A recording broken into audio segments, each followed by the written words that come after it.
guys, it is Aoife from Friday Weasley Died Laughing, and I am here with my bi-weekly wrap-up. So I didn't get to do a wrap-up last week because obviously I was away for a week, and you would have seen that in my Irish Readathon vlog that went up during the week, and if you have not seen that, I will link that up above somewhere. I have 6 books I think that I want to talk about with you today, so I'm going to go straight on into it and tell you all about the books that I read. All of them I think are Irish books, which I'm really happy with. I've all read them for the Irish Readathon, so yeah, I will go straight on into it. The first book I picked up since the last time I spoke to you was Once Upon a Place, which is a compilation of short stories and poems by Irish authors, and it is compiled by Eoin Colfer, who is most well known for writing Artemis Fowl. And this was just a lovely book. This is a middle grade book. It's for children, and I got as much enjoyment as I could out of it, considering that I am, you know, a 28-year-old adult and I am not a child. But there were some really lovely stories in this. I liked some more than others. Some of the poems didn't really do it for me. They just weren't the type of poems that I enjoy, but I'm not a huge poetry person anyway. Even with children's poems, I'm not a huge fan of those. There's a really particular type of poetry that I like, and I'm still trying to figure out what that is. But yeah, it's definitely, poetry is still very hit and miss for me. So some of the poems in this I wasn't really into, so I did skim through those, but I did very much enjoy the short stories in here. Eoin Colfer's was probably one of my favourite, and John Connolly's was also really good, and I gave this a 3 out of 5 stars. It's a very strong 3 out of 5 stars. I just couldn't give it any more because obviously, as I said, it is for children, not for adults, so I probably didn't get as much enjoyment out of it as a child would. But I definitely recommend this for people who are looking for some nice short stories and poems and things like that for a child to read. Maybe 10, 11, 12 years old would really enjoy this. The next book I read is one that I got from the library on my phone app. It was an ebook, and it was called He Is Mine and I Have No Other by Rebecca O'Connor. This is a book set, I think it's set around the 90s, and it's about a girl who lives in this like small Irish village, and she is, I think she's about 16 years old in this, and it's a very typical like Irish teenage experience in this book, where it's not all glitter and sparkle, and there is teenage discos, but it's like the sweaty, horrible kind of teenage discos with like fumbling in near the back of the shed and all sorts of things. The main character, she has gotten like this really big crush on this boy who she sees walking past her house almost every day, and she doesn't really know who he is, but all she knows is that like she is completely in love with him and he is hers, and she needs to like make him her boyfriend.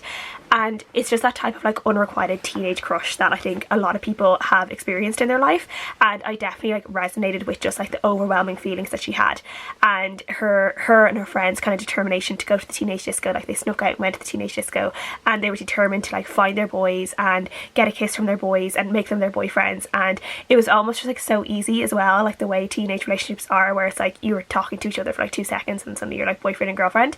And there was something, even though this was there was like some really vulgar parts in this book, and it's very crude, and it's not one for like the faint-hearted. Reading that is just very realistic, and it's gritty, and it's, you know, it's not super clean. You need to not like that kind of writing to really enjoy this type of book, I think.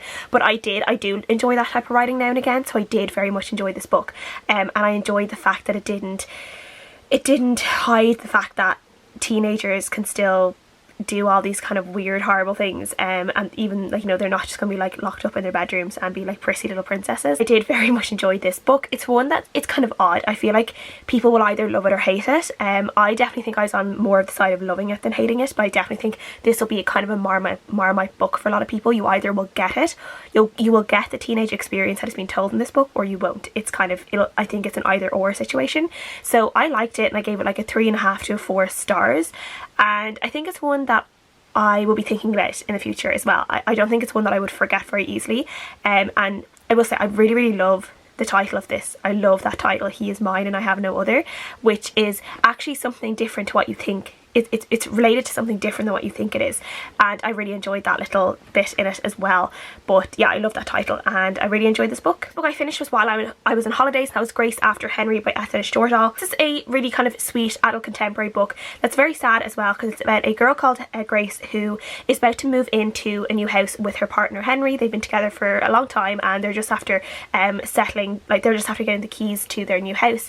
And then a week before they're due to move in, Henry ends up dying in a really tragic cycling accident in Dublin, and she is left completely on her own, and she has no idea what to do. She's moves into this house, and she's just overcome with grief, and she just doesn't really know how to go on with her life, because obviously Henry was a massive part of her life, and she is trying to figure out what to do next, like how does she just move on from this terrible tragedy. She's still very young. She's only like in her early 30s, if even 30 yet. I think she's in her early 30s, and yeah, she's lost the love of her life, and like what the hell does she do now? And then when she is kind of starting to fix up her house a little bit, like a couple of months after Henry's death, she gets a knock on the door, and I think he's a plumber there to fix her boiler, and she opens the door and it's Henry. Like, he is the spitting image of Henry, and it turns out that there's a reason why he looks so much like Henry, and she ends up kind of bringing this guy into her life and really getting to know him, and it's kind of like this weird connection to Henry she has. Even though Henry is no longer around, she has this new man called Andy, who is almost like her new Henry in a way, but there's a lot of complications involved with that, and more complications come up in the future.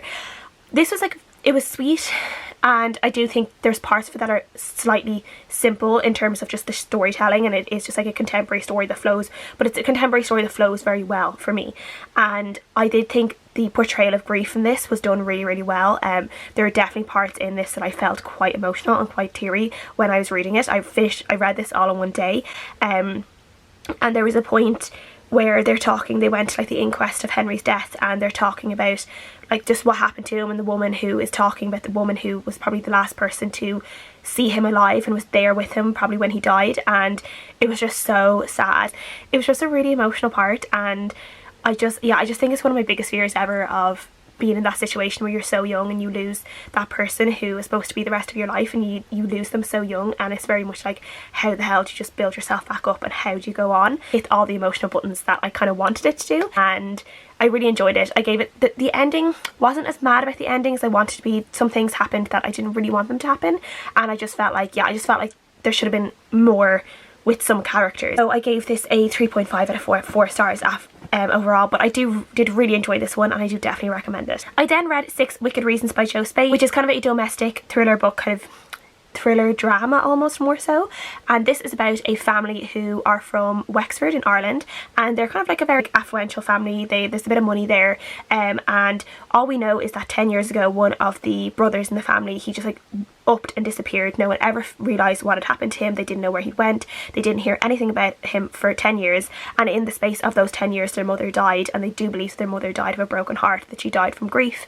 And then 10 years later the brother just comes back for seemingly no reason, and all the family is like, all the brothers and sisters are gathered from all like where they're staying now, from like all over the globe, and they're all brought back to the family home for like this kind of like party weekend to celebrate the fact that their brother's home.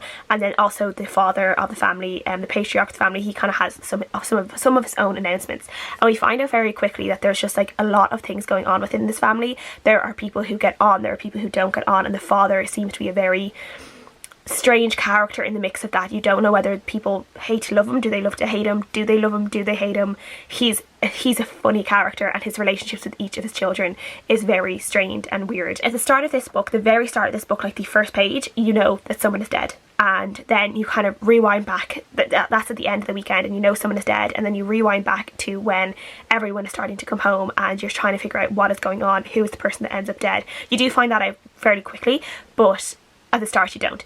And I really enjoyed the way this story was told, because it reminded me a lot of Big Little Lies by Leanne Moriarty, in the fact that you have this crime that's taken place, you know that someone is dead, or you know that someone is seriously injured, and then you're getting the story rewinded, and then when it goes back to the present day, you're getting the interviews with the police and these potential suspects, and you're learning about what has been happening from these different interviews, and you learn what's been going on.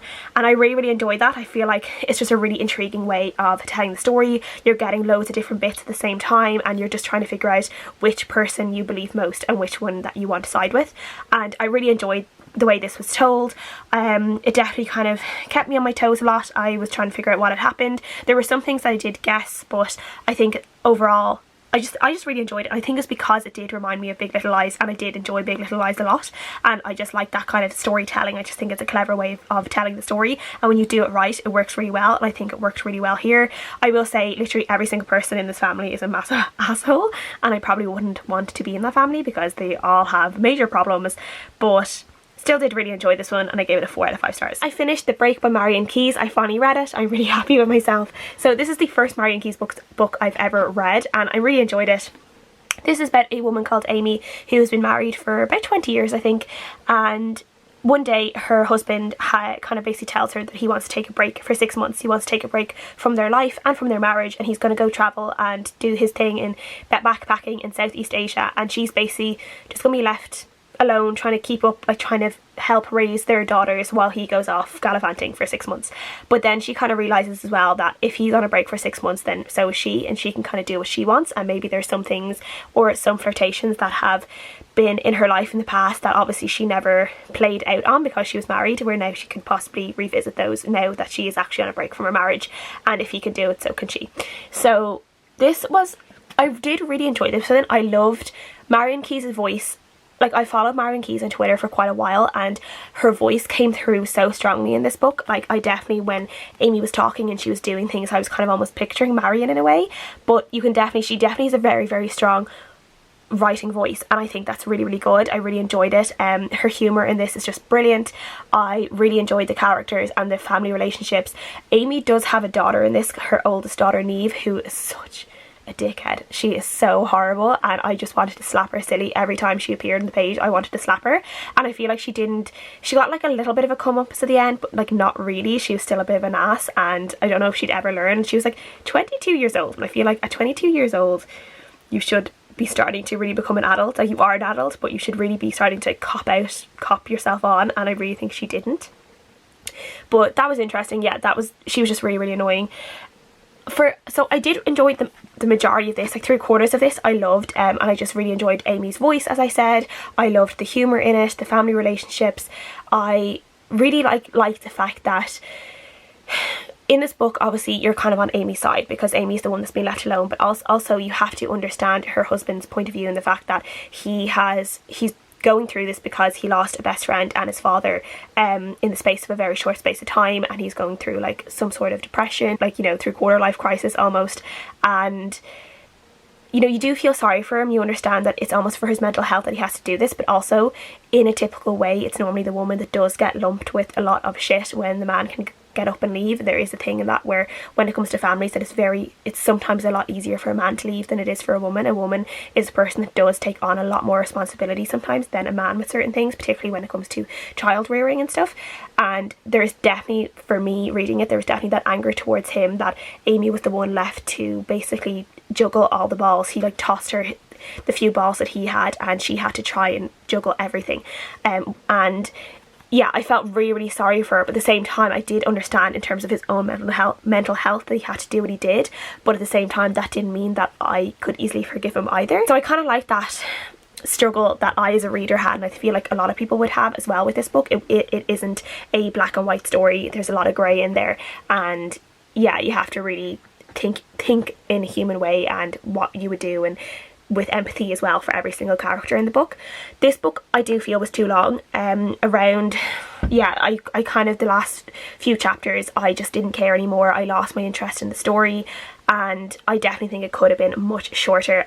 So yeah, that was a bit annoying. So I did give it a 3 out of 5 stars. It's probably more of a 3.5 out of 5 stars, but I think just at the end of it I was just so done with the story. So I did enjoy it. I did like the writing. It was just too long. And then the last book I read was Call Him Mine by Tim MacGabhan. This is a really, really interesting book that I talked briefly in a video that I put up last week about the Kindle books, or the books on my Kindle, the Irish books on my Kindle. So this is based around a Irish journalist, and he is living in Mexico City, obviously just being a journalist and talking about like drug crime, cartel, all the stuff that like you would report on as a journalist in Mexico City.